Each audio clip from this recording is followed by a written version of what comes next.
Hey, welcome back to the studio. That was a quick glimpse of PLTD, Perico Limited clothing brand. And joining us to tell us more about the clothing line's influences of street culture and hip hop expanding worldwide. Please welcome founder and PLT creative Francis Montoño, merchandiser and photographer Joseph Maldonado, and graphic designer Joseph Ruiz. Hello, gentlemen, and welcome. How you doing? Thank you for having us today. Well, thank you for being here, and congratulations. Thank you. Mad accolades, right? Yeah. All right, let's talk We're a out little bit. here. I know you're here, and you're here in the Right. studio, and you're here based in the Bronx. However, your merchandise is already kind of being distributed.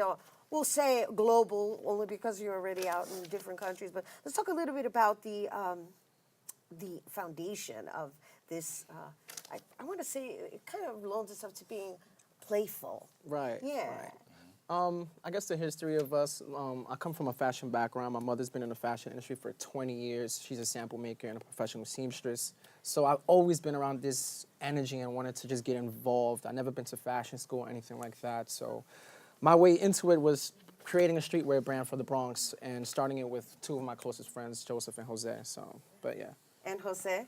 Hi. You're right. So you started out that way, right? Right. Just kind of like experimenting, and then you reached out to your boy Jose here, who's also your fraternity brother, right? Right. Who lived in Virginia, right? Yeah, I did my research.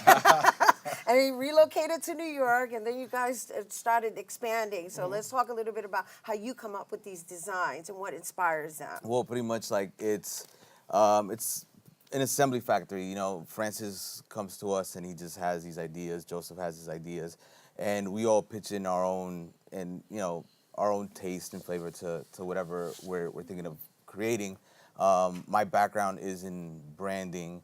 I work with a bunch of other companies and small entrepreneurs, and so one thing that I think I'm pretty much in tune with or keen of is being able to understand who our demographic is and how we're going to be able to create something that's going to be welcomed by to our client base. I get it. So when we create these designs, I mean, it's not just there's so many renditions of these. We probably have like 10 other ones that we ran through, and this is the final concept here. I mean, right now we're only seeing one, but we're gonna pull them Oh, yeah, off there's so little many by little others. once we get to know Jose, because Jose is the photographer, right? Joseph is the Joseph, photographer. Joseph. Joseph, Jose, right? Joseph. You're the one that actually captures this, and it's really important the way you capture it, because you're an online company. Right. Right? Definitely. And I personally, when I shop online, I go by the way things are presented. So Exactly. let's talk a little bit about how you're capturing and what your role is. Not just because you're not just a photographer in No, this. definitely. Well, I'm more of a merchandiser. Looking for product out there. I run through the streets of New York in the in the fashion district, just looking for things for us to print on, basically, and do and stitch or embroider anything. But apart from that, yeah, photography plays a big part, especially when you're in the e-commerce. We all do play a part. Like, I'm not just the only photographer in this brand. Francis is an amazing photographer as well. Same thing goes with PU. That's what I call him. Yeah. We call him P. That's what we call him, yeah. I'm like So my man P another right name here. for me to remember. But yeah, Jose as You? well. Yeah.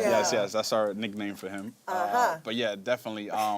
So it plays a big part because it's what attracts the audience or the customer to buy the product. One thing that we like to do is keep it straight from where we're from.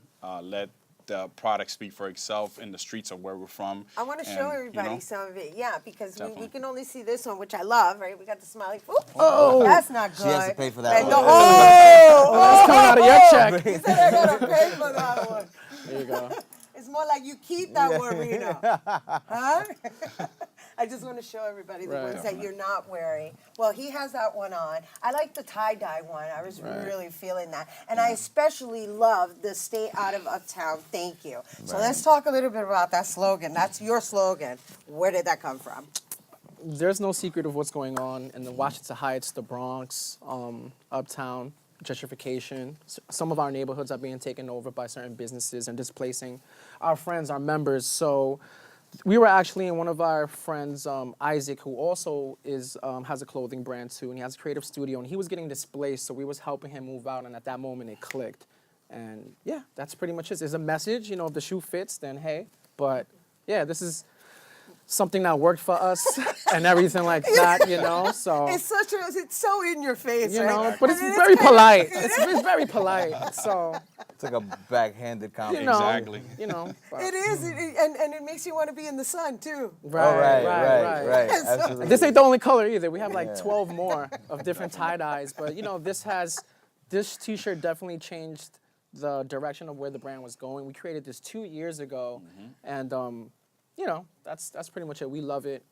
It's a bold statement. It's a conversation starter. And, Oh, yeah, absolutely.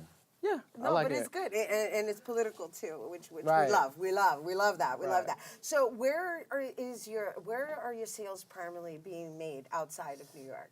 Outside of New York, I mean, we've had people purchase some of our stuff all the way out in Japan. I think recently he has to buy that one. That one wants to go home with me. Okay, that's the one I marked already. Right. So I think recently we sent one out to Australia. It's really Toronto, yeah. Japan. It's actually pretty interesting because it's like even though this here we uptown for us it's it's Harlem, the Heights, the Bronx, but like other people outside of New York definitely can relate to it. People out in Montreal, Texas. DC, Houston. so it's like we didn't know what kind of impact this was going to have, but after we released it, like we just started seeing people gravitate towards it, and it was pretty cool feeling. Definitely to piggyback on him, there was a gentleman that came from Toronto who reached out to us to buy the shirt, and before he did that, we've asked him like, do you even have enough? He was like, yeah, in Toronto and Canada, we have an uptown and a downtown side. So we could relate to this a lot. That's something that we're starting to notice, that every major city, there is a downtown, and downtown is corporate. So when you go out of downtown, it becomes uptown, and that's where all the minorities are at, people of color, people that look like us. So it was hitting in certain different states and everything, and we just didn't know. We thought uptown was just a New York thing. That's what's up. I love it. Here's to reaching Thank out you. to all those barrios in Right. the different parts of the world. You guys, good work. I had to let it connect the bridge. All right, you guys, once again, to purchase some PLTD clothing wear, you can visit their website by going to pericolimited.com. Definitely. All right, we're taking a quick break, but coming up next, it's Next Stop Vegan. That's right, so don't go anywhere. No, we're trying to get some food.